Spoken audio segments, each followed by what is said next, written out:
If you got somebody out of the blue, I mean, do you not try to set an appointment or at a later date, or is it acceptable to just, hey, talk, and if they're willing to talk? When you say out of the blue, what do you mean? How are you arriving at this conversation with them? I'm calling phone numbers at the yellow pages. Okay. And I just happened to catch somebody. Yeah, I would split test it, but my advice would be when they answer, if you go through that ECCP course number 2, I would eject to avoid a daily crash. Because although some people will have that conversation with you out of the blue, most people are going to say, I'm stepping to a meeting, it's not a good time, right? Not right now. And now you just burn through an opportunity that might be the one that needs you the most, right? So you and I are connected on LinkedIn. Hey, wanted to reach out to you personally because I don't think we've helped your company yet. Can I shoot you over a link to what we're doing at XYZ? Oh, yeah, sure, because I was just getting ready to step into a meeting. Awesome.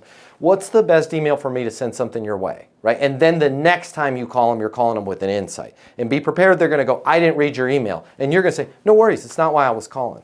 Right? Hey, there's something going on I wanted to make sure you were aware of. Right now, it's at least a slightly warm call. Just the idea of you getting from calling somebody out of the yellow pages to a sale, that's the stuff that social media sales coaching is made of, right? Like, do some push-ups, drink some protein, call them, bang those phones, right? And it's just not skillful. Because you in your personal life, think about the amount of times somebody you didn't know who the hell they were called you and you made a significant investment in one call. For me, I don't know, I'm crazy, it's 0, right? But there's plenty of times if somebody was skillful that they started a conversation with me, they let me digest something a little bit, they sit, they call me back. Plenty of people I've met at parties and gatherings and sporting events that are like, dude, I know you're into sales coaching. Hey, can I shoot you over a link to what we're doing at our advertising company? Sure, yeah. What's the best email for you? m.easton@Easton University. Right? And then 3 days later, hey, there is something going on, especially every smaller organization and coaching companies that you guys are having to deal with. I just want to make sure you are aware of it. Yeah, what's up? Right? It's just a better, more skillful way to have the conversation. But try it. If you 99% of the people are willing to accept more information, so at least I'm raising my hand. 100%, yeah. And with all of this stuff, split test it. My only concern is there's no way to know, did I just leave somebody behind, because they all just get chalked into the not interested bucket. And my question is, if you're able to close 3 out of 500 people one call, what would the number have been if you slowed down? It might be a good idea to run that test. Because you can see, like in Sam's case, he had a 0.3 response.